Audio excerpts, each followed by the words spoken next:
Good morning student. आज का class हम लोग स्टार्ट करते हैं। इसके बिफोर हम लोगों ने जो किया था वो किया था conservative forces and non conservative forces, isn't it? Conservative forces और नॉन कंजर्वेटिव आपको क्लियर था कि व्हाट इज कंजर्वेटिव फोर्सेस और what is non conservative forces. In today's class we are going to start with the concept of energy. As you know that what is energy? Energy is ability to do the work. आप किसी काम को कर रहे हैं या किसी काम को करना चाहते हैं, उस काम को करने की जो एबिलिटी होती है that is known as to be the energy. I think energy का कंसेप्ट आपको पहले से क्लियर होगा। Regarding energy we had already discussed in the previous classes that what is kinetic energy, what is potential energy. By virtue of a body possess the energy, that kind of energy is known as to be the kinetic energy, and the potential energy according to the shape and virtue or position of the body, that is known as to be the your potential energy. So kinetic energy क्या होता है? जब कोई body motion में होती है, जब कोई बॉडी एक प्लेस से दूसरे प्लेस डिस्प्लेस कर रही होती है, तो बाय वर्च्यू ऑफ मोशन जो एनर्जी होता है that energy is known as to be the kinetic energy. First of all, we are going to discuss or derive the formula regarding the kinetic energy when the constant force is acting. एक kinetic energy का एक छोटा सा derivation निकालेंगे तब जबकि आपका constant force act कर रहा होगा. Then we will find out the derivation when the variable force is acting over there. So first we are going to find out the derivation for the kinetic energy when the constant force is acting. Okay, so we are going to find out it. Give the heading. Formula for kinetic energy. I think board is visible to all of you. Suppose this is the body and we are applying a constant force F and body is moving in this direction. By applying the force, the body is moving in this direction. Initially the body is at A and the body is at B and it covers the displaced S. The force F is a constant force. This is a constant force. ठीक है, हम लोग क्या जानते हैं? We know that V square is equals to V square minus U square is equals to 2S. Motion का ये formula लगाएंगे. Further what we can write? Initial body is at rest. So what is the value of U? The U is will be equals to 0. So it can be written as V square minus 0. This will be your equals to 2S. लिख सकते हो आप ऐसा. Further आप यहाँ से ए की value निकालोगे तो आप क्या निकालोगे? You can write v square this divided by 2s. This is equals to your A. You got the value of acceleration. Now what you know, force is equals to how much? क्या लिख सकते हो? Force is equals to mass into acceleration. Put the value of acceleration जो आपने निकाला है. What you will right?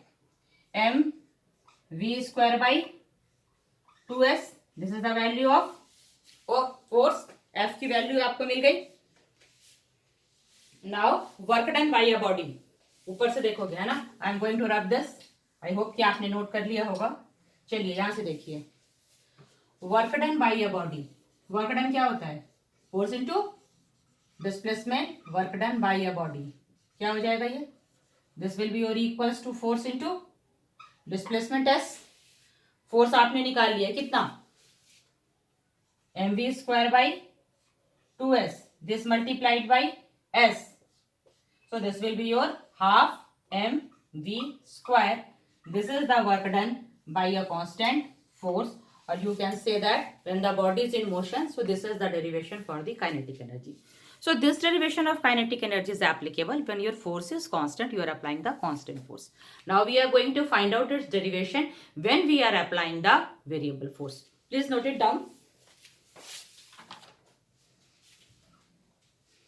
चलिए write down the. Give the second heading.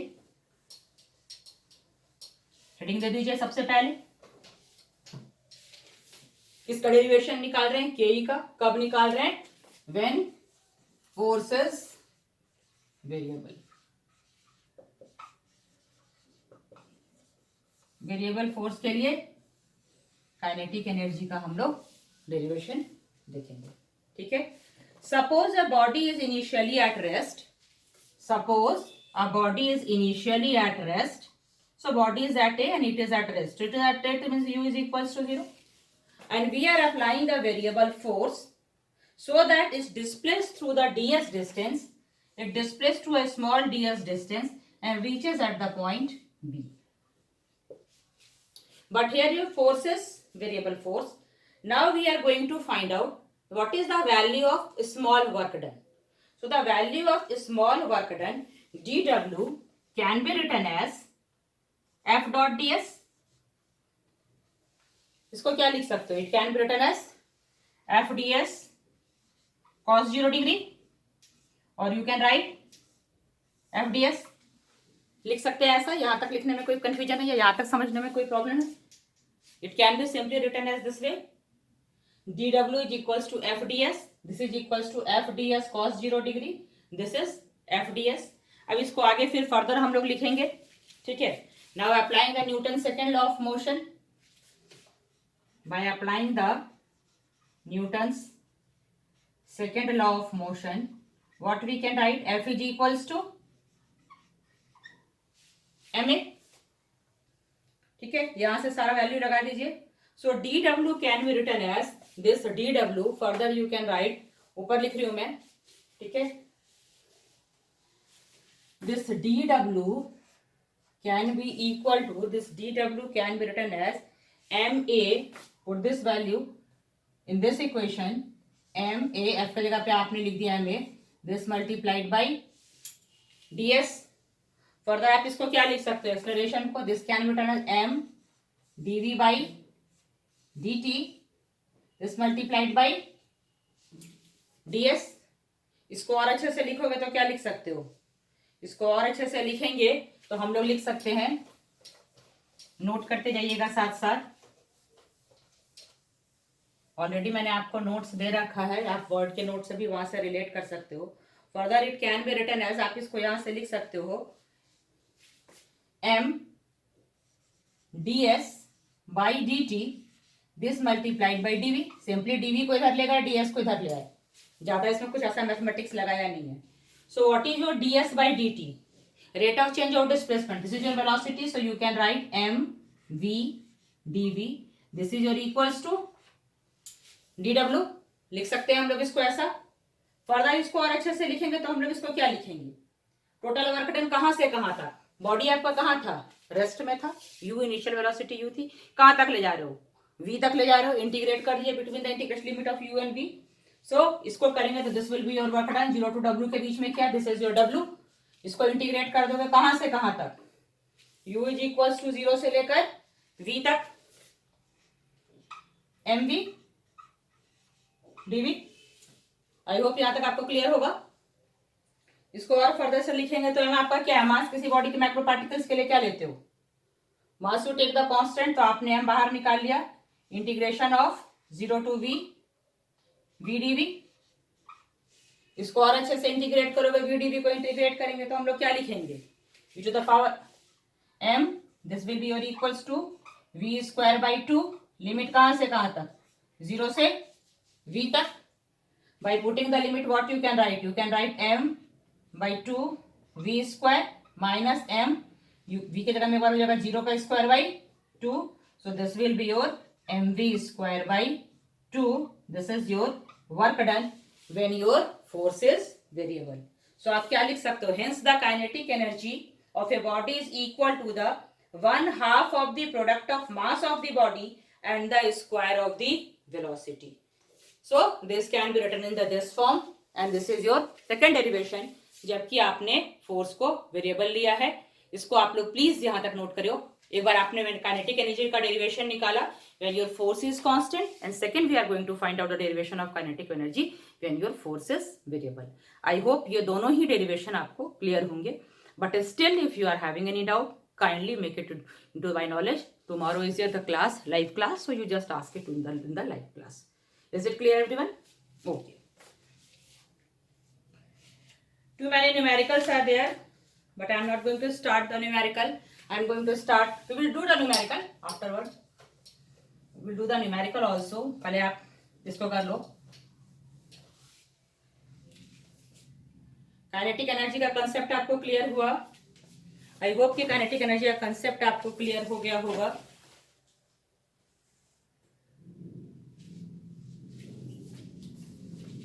चलिए अब अभी जो हम लोग नेक्स्ट कंसेप्ट करने जा रहे हैं, that is your work energy theorem. It is one of the important concept of the physics और important concept according to your class 11 syllabus. If you pay attention, the focus on the class 11 syllabus, then you must go through this work energy theorem. So now I'm going to start the work energy theorem. Work energy theorem. सबसे पहले इस theorem को ध्यान से समझिए ना. ये theorem बोलता क्या है? What is the concept of basic concept of this theorem? This theorem states that work done by all the forces on a body is equal to the change in kinetic energy. मतलब अगर ये कोई एक body है, इस पे जितने भी फोर्सेस काम कर रहे हैं, what ever be the forces working on it, ये आपको पता है कि आप फोर्सेस कैसे निकालते हो. हम लोग प्रीवियस क्लासेस में इसको पूरी अच्छी तरह से डिस्कस कर रखा है कि किसी बॉडी पे कौन कौन से फोर्स लगते हैं, कितने तरह के फोर्सेस लग सकते हैं. तो ये थ्योरम क्या बोलता है? ये थ्योरम स्टेट करता है कि किसी बॉडी पर जितने भी फोर्सेस लग रहे हैं, work done by all the forces is equals to the change in kinetic energy. अगर आप इसको वन वर्ड में लिखो तो ऐसे लिख सकते हो. It states that work done by the net force, work done by the net force acting on a body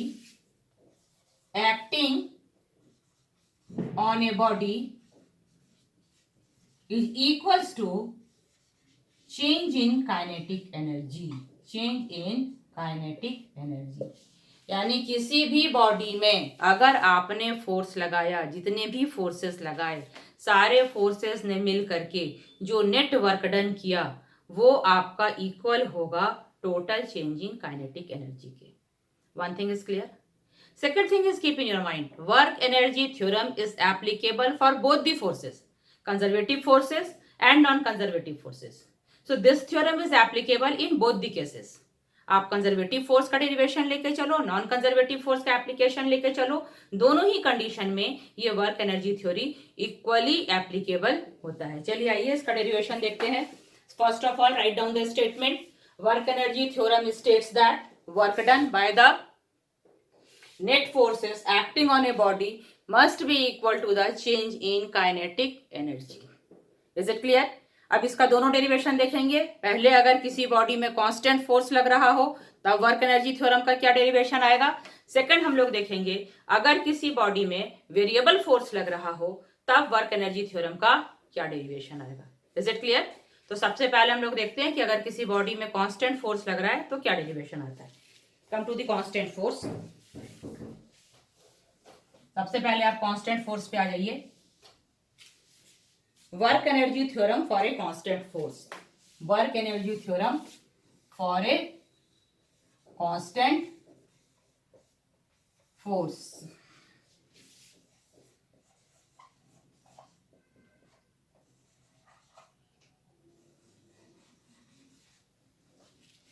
चलिए सबसे पहले हम लोग कांस्टेंट फोर्स के लिए निकालते हैं. मान लेते हैं कोई बॉडी एम है, कोई बॉडी है जिसका मास एम है. ठीक है, इस पे कांस्टेंट फोर्स एफ लग रहा है. F is acting on this. कोई कांस्टेंट फोर्स एफ लग रहा है इस बॉडी पर. ठीक है, इस बॉडी पर जब कांस्टेंट फोर्स एफ लग रहा है तो इस बॉडी का अपना कुछ मोशन होगा, ये बॉडी अपना मूव करेगी. ठीक है, मान लेते हैं कि ये बॉडी का एक्सेलरेशन ए एफ फोर्स लगाने से इस बॉडी में ए एक्सेलरेशन प्रोड्यूस होता है और इनिशियली इसकी वेलोसिटी u0 थी. ये एक velocity, final velocity v acquire कर लेता है और ये एक पोजीशन से दूसरे पोजीशन पे ये बॉडी शिफ्ट कर जाती है, ये बॉडी आगे मूव कर जाती है. मान लेते हैं कि इस पूरे मूवमेंट में ये s डिस्टेंस ट्रेवल करती है. मान लो ये पॉइंट पे था, it started from this point and reaches at the point b and the distance travel by the body is s. इस बॉडी ने s डिस्टेंस ट्रेवल कर लिया. Is it clear? अब चलिए इसका वैल्यू निकालते हैं. तो सबसे पहले आपको क्या पता है, आप क्या लगाओगे? इक्वेशन ऑफ मोशन, जो आपने काइनेटिक एनर्जी का डेरिवेशन के में भी लगाया था. मोशन और बॉडी में then you will apply the equation of motion. Equation of motion लगाओगे तो what you will write? v square minus u square. This will be equals to how much? 2s. लिख सकते हैं ऐसा. ऐसा लिखने में कोई ऑब्जेक्शन नहीं. चलिए भाई दोनों साइड मल्टीप्लाई कर दीजिए हाफ m से. Multiplying both side, multiplying both side by half m. कर सकते हैं ऐसा, दोनों साइड हाफ एम से मल्टीप्लाई कर सकते हैं, इधर भी मल्टीप्लाई कर दिए, क्या हो गया half M V square minus half M U square, इधर मल्टीप्लाई करोगे तो क्या लिखोगे हाफ इंटू 2 MAS, 2 से कैंसिल हो गया, एम ए का जगह पे क्या लिख सकते हो, एम ए का जगह पे लिख सकते हो F, so you can write F dot S, this is equals to half M V square minus half M U square, F S क्या होता है force into displacement work done, तो you can write that this W is equals to half M V square minus half M U square, और you can write it, क्या लिख सकते हो आप, this is your final kinetic energy, this is your initial kinetic energy, so what you can write, you can easily write change in kinetic energy, so better you can write delta ke is equals to work done W, clear है ये concept। अगर constant force लगेगा, आपने constant force लगाया है, तो change in kinetic energy is equals to your total work done, kinetic energy final minus kinetic energy initial, this is equals to your work done W. Is it clear? I hope it is clear. If it is not clear, then please contact to me or we will discuss in the further classes, but please don't keep your doubt with yourself. Whatever your doubt, please don't keep it with yourself. Okay, now I am going to start the same work energy theorem with the variable forces. Note it down, please note it. Okay, work energy theorem for variable forces, अभी जो निकालेंगे वो किसके लिए निकालेंगे, that is for the, पहले आपने निकाला कांस्टेंट फोर्स के लिए, सेम कंडीशन है भाई वर्क एनर्जी थ्योरम के लिए, लेकिन लगा कौन सा फोर्स रहे हो, तो अभी आप लगा रहे हो variable force, right it variable, make it variable force. Okay, now right the statement, suppose a variable force act on a body mass m, this is a body having the mass m, ठीक है, इस पे आपने एक variable force F लगा दिया, the value of F is variable, mass M है इसका, and it moves a small displacement ds it in its own direction, इसने ds डिस्प्लेसमेंट ट्रैवल कर दिया अपने ही डायरेक्शन में, तो स्मॉल डिस्प्लेसमेंट हम लोगों ने ले लिया, मान लेते हैं बॉडी ए पॉइंट पर था, डिस्प्लेस होकर के बी पॉइंट पर आ गया, आपने एक स्मॉल डिस्प्लेसमेंट कवर कर लिया बॉडी को ए पॉइंट से लेकर के बी पॉइंट तक के लिए। अब आप इसको निकाल सकते हो, क्या निकाल सकते हो भाई, the small work done, the small work done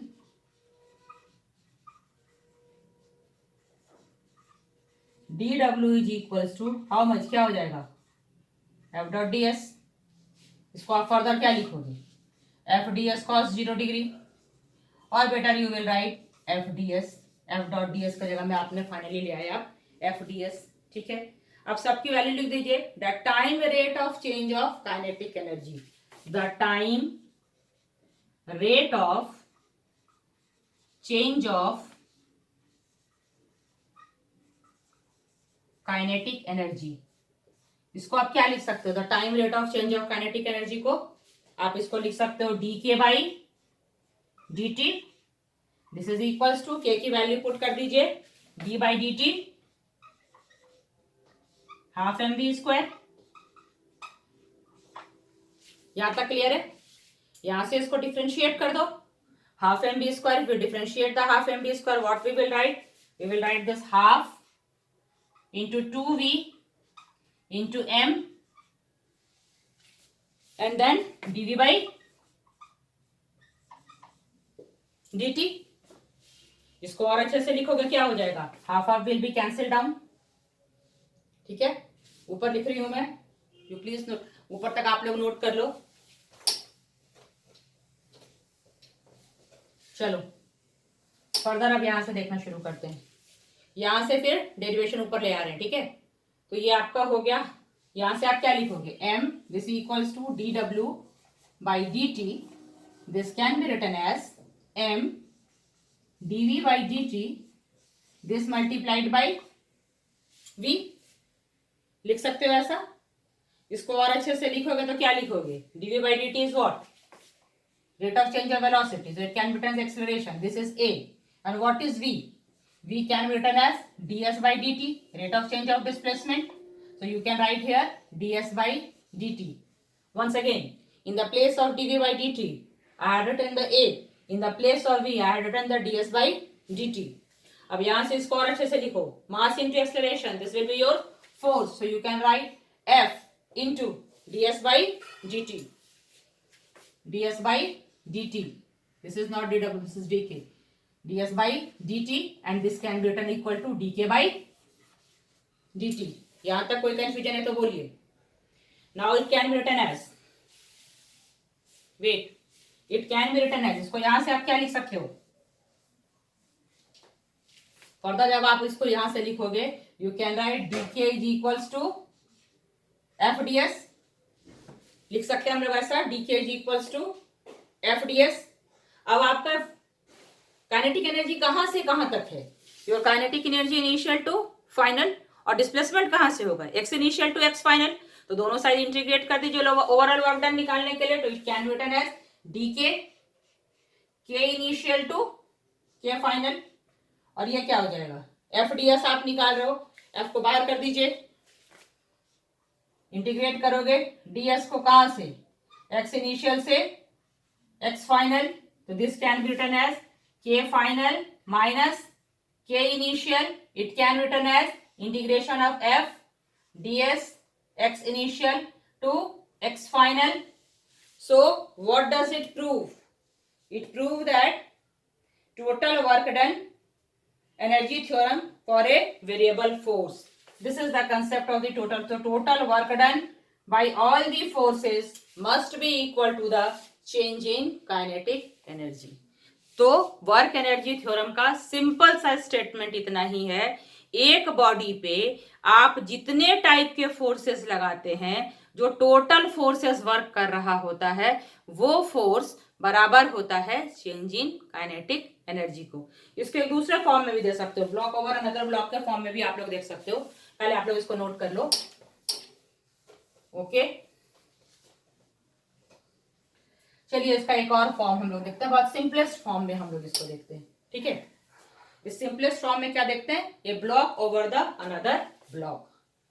A block over the another block. इस कंडीशन में देखते हैं क्या होता है work done over the another block. Another block, चलिए, this is the surface. Suppose this is block B. इसके ऊपर आपने एक ब्लॉक रख रखा है ए. ठीक है, अब ये जो ब्लॉक है, ये कौन कौन सा फोर्स लगाएगा? ऑफ कोर्स ये वेट डब्ल्यू डाउनवर्ड लगाएगा. तो इसके ऊपर एक नॉर्मल रिएक्शन फोर्स एन लगेगा. ऑफ कोर्स इधर एक सूडो फोर्स लग रहा होगा, सूडो फोर्स. तो अगर इसका हम वर्क डन निकालें इनर्शियल फ्रेम में, work done in inertial frame क्या हो जाएगा? Work done in inertial frame अगर निकालोगे तो work done in inertial frame हो जाएगा work done by pseudo force plus work done by friction force is equals to 0. इसको और अच्छे से लिखेंगे तो work done by pseudo force is equals to negative of work done by friction force. अगर आप इनर्शियल फॉर्म के force के केस में देख रहे हैं तो. अगर नॉन इनर्शियल के केस में देखोगे, if you are watching it for the non inertial force, तो नॉन इनर्शियल के केस में ये क्या हो जाएगा? नॉन इनर्शियल के केस में हो जाएगा for non inertial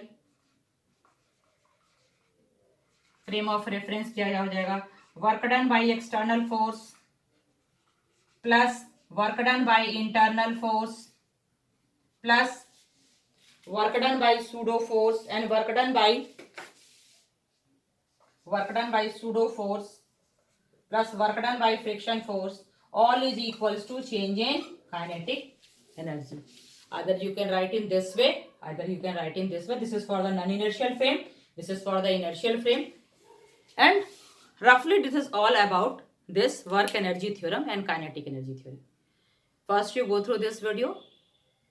Again I am going to give you the second video on the numericals. Then we will go through the one by one on the numericals of the work energy theorem. So जितना ज़्यादा आप numerical solve करोगे उतना ज़्यादा आपके concept clear होंगे theory के regarding. So at least 1 2 3 4 first go through the NCERT, उसके बाद आप जिस बुक में comfortable NCERT exemplar what ever your choice, it depends upon you. आप अपने चॉइस के अकॉर्डिंगली उसको स्लोली स्लोली करते चले जाओगे, but it's my humble request, please do the numericals because it will give you the better clarity of the subject. तो जितना ज़्यादा आप न्यूमेरिकल सॉल्व करेंगे आपकी क्लैरिटी उतनी क्लियर होगी, आपके कंसेप्ट उतने क्लियर होंगे। आज के क्लास के लिए इतना ही। आई होप कि आपको ये क्लास समझ में आया होगा। कोई भी डाउट होने पे please immediately contact to me. Immediately contact doesn't mean you contact me at 12 p.m. So immediately contact me whenever you are comfortable. Please contact to me within time limit. Otherwise, we will discuss in the next class. Till then, everyone, have a nice day.